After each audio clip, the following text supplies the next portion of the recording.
afternoon. I'm Mike Peterson with the latest from the KMA newsroom on a very busy Wednesday. KMA land residents woke up to something else besides an alarm clock this morning. The sound of thunder preceded heavy rain and high winds from a strong line of storms moving quickly from northeast Nebraska into southwest Iowa and most of KMA land. As at 6:58, about a little over. This was the scene in the KMA studios this morning as KMA's Ethan Hewitt kept listeners abreast as to the latest storm information as that strong line of storms moved through our area. Here in Shenandoah, the storm arrived at around 7 a.m., bringing strong gusty winds. Heavy rainfall was also included in the mix, a good sign for area farmers. National Weather Service meteorologist Katie Gross says the atmosphere is ripe for severe weather this morning.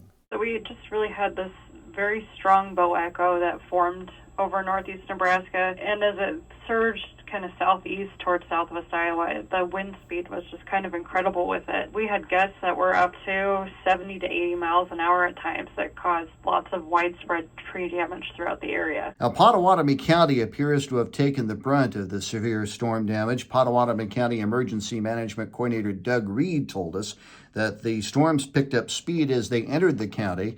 Damage reports, including a report of the roof being torn off the Titan Hills Intermediate School in Counts Bluffs. Also, numerous power outages in Pottawatomie County, as well as our other parts in KMA land. The Mid-American outage map is available with the web story online at KMAland.com. At least one Shenandoah City Council member seeks some sweat equity from prospective property owners in the community. Councilman Richard Jones made his comments during Tuesday night's City Council meeting.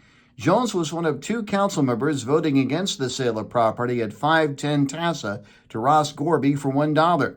Gorby, who lives near the property, plans to demolish a house in that lot at his own expense and construct a garage. Jones, who felt the house should be renovated, called for the city to require future bidders to renovate structures and requiring city-owned properties. Speaking on KMA's Morning Line program this morning, Shenandoah Mayor Roger McQueen cautioned against branding all properties as nuisances. There's a point of what we might see as a nuisance or what may actually be a nuisance. So, there's a thin line there that we got to be careful on. Maybe just because you don't like the stuff that I have sitting on my front porch maybe does not constitute a nuisance just because you don't like it in your neighborhood, So we want to be careful with that. You can hear the full interview with Roger McQueen with the web story at KMAland.com as well as on our Morning Line page. More news at 5:05 and 6:05 this evening and online at KMAland.com. Have a good rest of your Wednesday. Mike Peterson, so long, my friend.